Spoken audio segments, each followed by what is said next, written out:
Welcome to Movie Q, where we're going to talk about good movies, bad movies, queer movies, and everything in between. I'm Catherine Stevens. And I'm Charlie Owens. And we're part of the Q Fest committee, and we're in the middle of picking movies for this year's Q Fest, which is an LGBTQ film festival held at Proctor's in February, March-ish.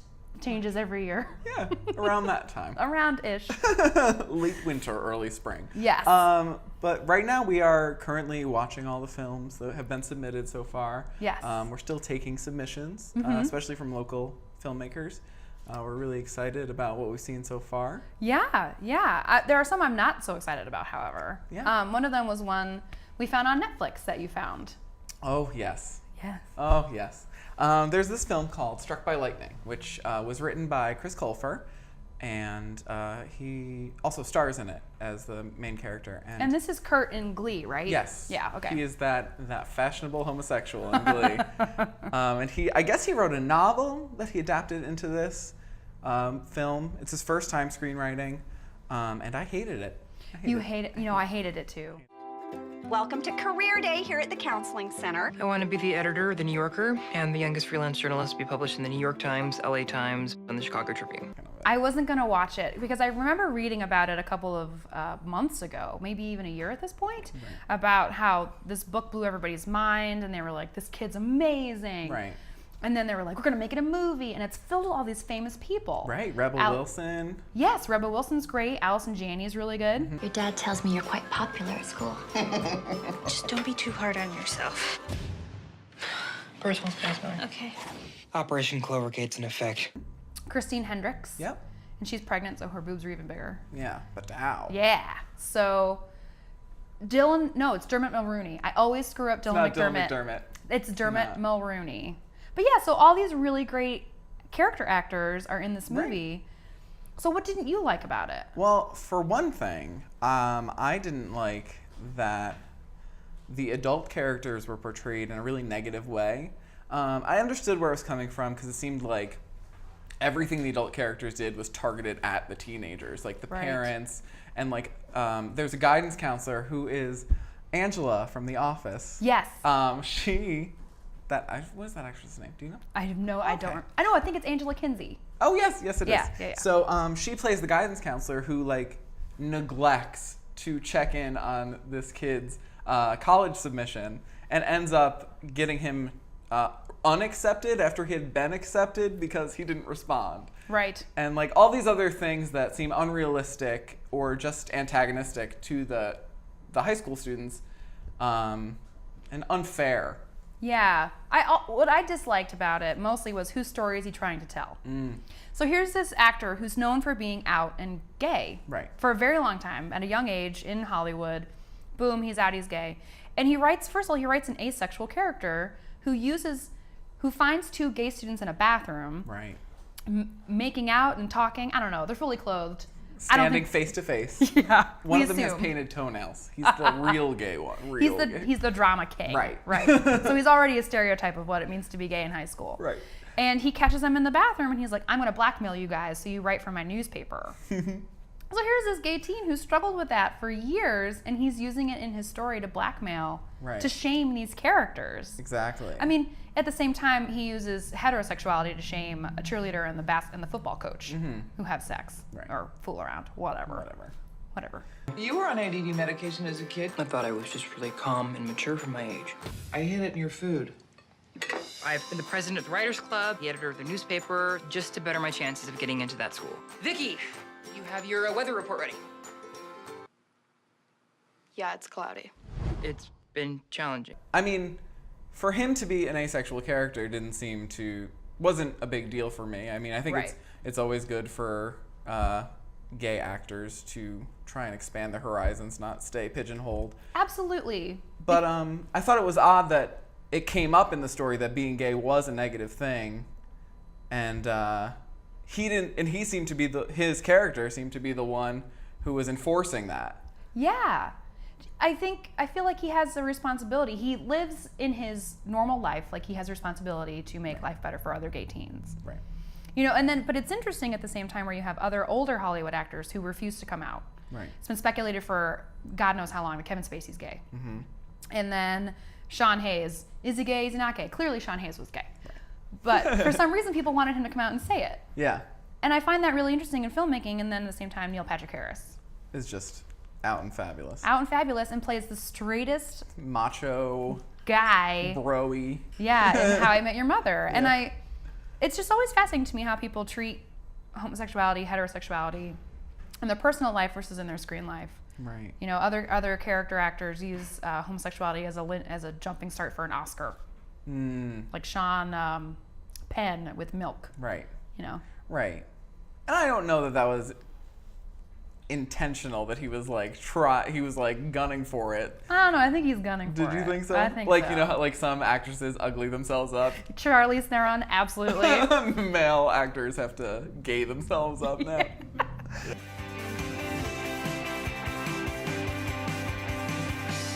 I did write a short story. Fantastic. Let's hear it. It was the best of times. It was the worst of times. You didn't write that. It's in my handwriting. I mean, that's the thing is playing a sexuality versus playing a character is very tricky because there are a lot of things that actors can't overcome, whether they're straight or whether they're gay, when they're taking a character on. Do you think that's a mark of a bad actor, though, if they can't sort of check themselves at the door right, and become this character? I don't know if it's a bad actor, because I definitely think there's like some actors who play a type, and that's all the type they'll ever play. Like Sean Hayes. Right. Yeah. Sean Hayes. But that doesn't make them a bad actor. I think they just have to be aware of that. Going into it. Yeah. So, Struck by Lightning. No. No, our rating, we're going to have a new rating system. Okay. The 5-finger salute is absolutely amazing, wonderful movie.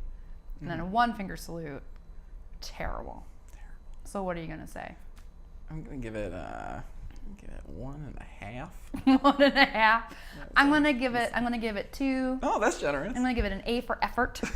And I'm going to leave it at that. Okay. Because he was also despicable. I love rooting for bad guys sometimes, Right. you know, depending on how bad. Right. He was just nasty. Well, he was very cynical and driven to a point. He wanted to be an editor for the New Yorker or New York Post. I don't remember which. He wanted to be the first young editor for a major publication, and he was very driven to do that. But he used everyone. It was not 2 fingers, 1.5. So an average, what's that? At 1.75. 1.75. 1.75 fingers. All right. Cut off the tip.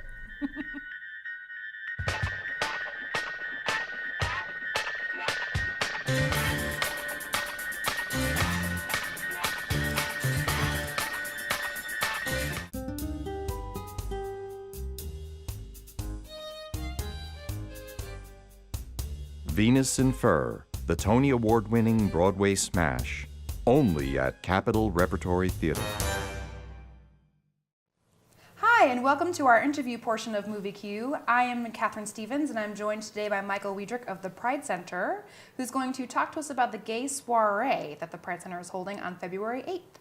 Hi, Michael. Hi. Thanks for being here today. Thank you for having me. I love your bow tie. Oh, thanks. Bow ties are cool. I wish I could wear them. Can I wear them? You can wear them. Do girls do that? Yeah. Okay, I've worn ties. It's not a gender-specific thing. Bow ties apply to everybody. Oh, look out. Oh my God, take me shopping. Yeah. Okay, cool. So the gay soiree, tell us about it. Well, this is our premier gay soiree, the first time we're throwing this little event. The Stateroom, which is down in Albany on State Street, is sponsoring this whole event for us as kind of their gift to us. Awesome. And it's just a big, funky, formal, high-fashion, gender-bender party. Because we do so many different things throughout the year. I mean, we have our Pride Festival, we have our gala, which really are very different things. And I really want to do like just a fun party, where you get dressed up, you go dance, you meet with your friends, and you just have a great time. So that's what this is. So when you say gender bending, is that the time I should wear my bow tie?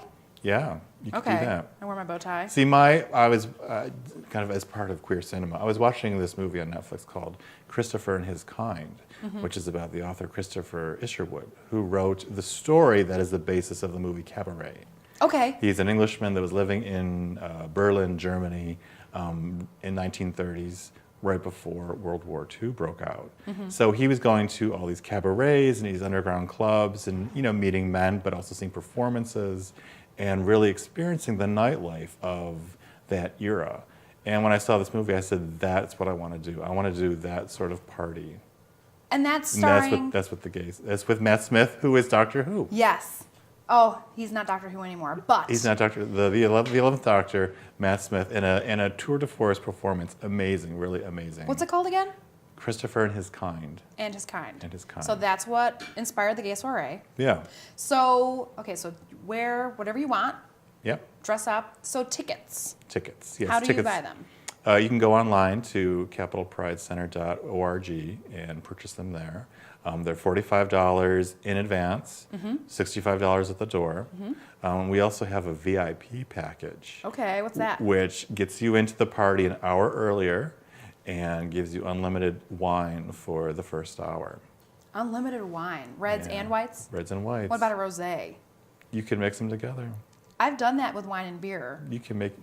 It was an accident. I'll tell you that right Yeah, you can mix your wines together. Okay. Yeah. With sangria? Sure. Okay. Yeah. So that's February 8th, and what time does it start? The VIP starts at 6 o'clock, and the regular doors open at 7 o'clock. Okay. And it goes till 10 p.m. Okay. We have this amazing duo called Sonny and Pearlie, who will be performing standards from the 1930s, cabaret songs. And then halfway through the evening, we're going to have DJ Rob Penders spinning dance music. Wonderful. So we have a nice array of music. You know, start a little slow and then get a little crazy later in the evening. Is there food? Oh, there's tons of food. So this ticket includes Unlimited food. Unlimited food. They're putting out a virgin drink bar. Okay. Free. Wonderful for DDs. Complimentary. You know, but then there'll also be wine and spirits for purchase. Okay. Well, that sounds awesome. Yeah. I'm gonna buy my tickets soon. Lots of fun. So really good. Alan Bennett O'Logan, who is a Capital District blogger and man about town, is our honorary co-chair, and he is known for his fashion. Oh, okay. He dresses to the nines for everything. Like you could see, like the Beaujolais Nouveau, he always dresses, you know, in these fantastic outfits. So he's our honorary co-chair because I figured he is the best person. He knows for what he's this. talking He about. knows what he's talking about. So he is blogging and telling everybody about this fantastic event. It's like when we're all like, what's he gonna wear? Is there a cap to the attendance? Like, will tickets run out, or is it we have a huge capacity so people can buy There's tickets? a pretty big capacity. Okay, good. But still buy It would tickets be. now. I would still buy tickets in advance. Yeah. Yeah. Great. Yeah. So, since the Olympics are coming up around the same time as the gay soiree, Yes. I wanted to pick your brain on what people who hold LGBTQ issues close to their heart, how they can support gay athletes, how they can still watch the Olympics and not feel guilty about it. I mean, for my example is, for me, a friend of mine and I care very much about LGBTQ issues, but we want to watch the Olympics. I mean, who doesn't Right. love ice dancing? Right. So my suggestion was go to the Human Rights Campaign, donate some money to them, get one of those cool T-shirts in Russian, and then watch the Olympics. Right. Right, which seems like a good compromise for me, but Yeah. boycotting doesn't seem right. It doesn't. It's such a tricky situation, and it's not the Olympics' fault. It's not the athletes' fault. I mean, it is the country of Russia that has, made this law, and boycotting the Olympics really won't affect the country. It's we've talked about like the sponsors should pull out. That only hurts the Olympics. And these Olympians, these people who've practiced and been in competition for all these years, this is their moment to go and potentially win a gold medal. Right. It's only detrimental to them, and some of them are gay, and so it's just bad all around. So I mean, I really think people should support the Olympians and support the Olympics. And so do you think Obama made the right, a move in the positive direction to send an all-gay delegation? I think that's a great move. I loved it. I saw that and went, It's so perfect. It's sending a message, but it's perfect. And, you know, I applaud Brian Boitano for coming out of the closet finally after all these years. It's great. I mean, it's amazing kind of the wave of people that are coming out of the closet, not just in regards to the Olympics, but kind of, it seems like kind of nationally, like more and more people are coming out, you know, and it's visibility. It's all about visibility. Oh, right. Especially, you know, when actors, when politicians can live their lives and do live their lives openly. Right. That's just, it's always refreshing because as a person who exists, you know, knowing that you'd have to live a secret is just, I feel the pressure for them, you know, like how could you not? Right. So, yeah, okay, so support the Olympics. Instead, there, you know, we can write our legislators, but at the same time, what can Kirsten Gillibrand do for for Vladimir Putin's policymaking? You know, there's always, in our previous conversation, we talked about the band Pussy Riot, which has got a lot of attention for protests in Russia. Right. And a lot of it has to do with the church and female, the way the church views women, but that is easily extended to LGBT rights in Russia. Yeah, oh yeah. I mean, I'm not going to change my name. I'm not going to join a band named Pussy Riot and then wear a balaclava and play in front of an Orthodox church. But you could. I am there in spirit. Right. You know, we support the people that are protesting in Russia, you know, and anything that we can do to support them. And you know. the first step is attending the Gay Soiree as a fundraiser for the Pride Center. Exactly. So, because that's where it all starts, grassroots. Right. Yeah. I mean, even still in the United States, I mean, we're still fighting our battles here. Mm-hmm. You know, the ban, the temporary ban in Utah that the Supreme Court just did. You know, every step forward, unfortunately, there are steps backwards. Right. So even on the home front, we're still trying to make positive change. So Every day. every day, it's an everyday thing. And it could be something as little as buying a T-shirt. For some people, that's a big step. Right. You know, for my mom who has a gay brother, that would be a huge step. Your uncle. Yeah. Yeah. My Uncle Ginger. Uncle Ginger. Uncle Ginger. Is that really his name? He changed it from Gregory David to Ginger Divine. Oh. Yeah. But we can talk about him another day. Okay, all right. That's another. Yeah. Yeah, that's a whole other thing. Ginger Divine. You should have Ginger Divine on the show. I know. I should. You know, I dye my hair ginger all the time. So. I like a ginger. I do too. Prince Harry. Oh, Prince Harry. And on that note, Yeah. so go to the Pride Center Albany online. What's the website? CapitalPrideCenter.org. Okay. And you can buy your tickets for the Buy your Gay tickets Soiree there. Or at the door for I am very excited for the Gay Soiree. The first one. You're going to do this every year? It's the first one. If this does well, we would love to have it to be an annual event. I would love that. You know, because there's, you know, it's the winter time, and you know what's really going on. So we figured it's a perfect time to have a soiree. Yeah. Well, there aren't very many soirees, that's for sure. Right. There are lots of parties. Lots of parties, but this is a soiree. It's a soiree. Yeah. And that's the way to do it. Yeah. Well, thank you for joining us. Well, thank you for having me. And I look forward to having you on here again. My pleasure. And thank you so much for watching Movie Q, and we hope to see you next time.